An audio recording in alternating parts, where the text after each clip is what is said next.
शीतल सिंह जी का अभी तक का ऑब्जर्वेशन, उनकी आंखों में अभी मार्के की बात क्या है जो हमको ध्यान देनी चाहिए? शीतल जी। देखिए, ये हो रहा है कि एक जो प्रशांत किशोर को हायर किया था टीएमसी ने 1 साल पहले के चुनाव के बाद, जो 19 का चुनाव था उसके बाद, और उन्होंने ये कहा था कि बीजेपी 100 सीटें नहीं जीत पाएगी पश्चिम बंगाल में। और ये सबसे ज्यादा विवादित उनका बयान रहा था। इस पर बहुत सारी चर्चा हुई। ये हुआ कि क्योंकि वो टीएमसी के साथ हैं इसलिए उन्होंने ऐसा कहा है।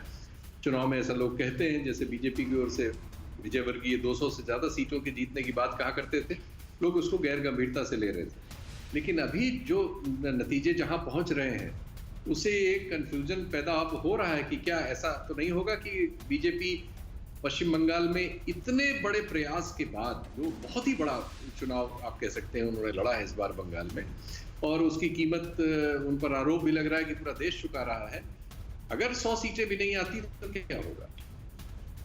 ये एक सबसे बड़ा सवाल इस चुनाव का पश्चिम बंगाल की ओर से बनके हम लोगों के सबके सामने आ रहा है। फिर जिन 4 सांसदों को उन्होंने मैदान में उतारा था उनमें से कितने पार होते हैं? अभी टालीगंज का आपने बताया, और इसके दिनहाटा में जरूर वो आगे हैं, दिनहाटा वाली सीट पर वो आगे हैं, और सुपन दास अभी भी आगे हुए हैं आपने बताया, लेकिन 2 सीटों पर उनके पीछे होने की बात हो रही है।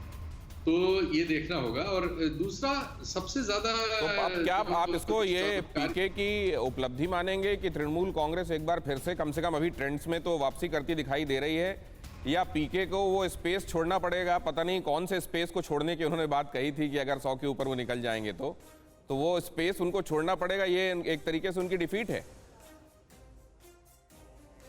तो उनकी डिफीट है, और 100 से नीचे लाते हैं तो फिर वो करिश्माई अपने को कहने लगेंगे। एक तो ये होगा। दूसरे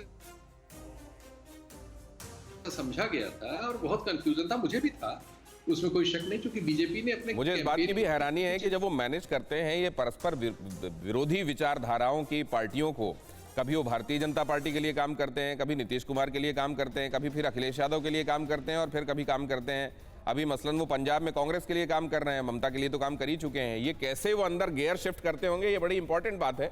फिक्र आपकी, सोमवार से शुक्रवार रात 9 बजे सिर्फ TV9 भारतवर्ष पर।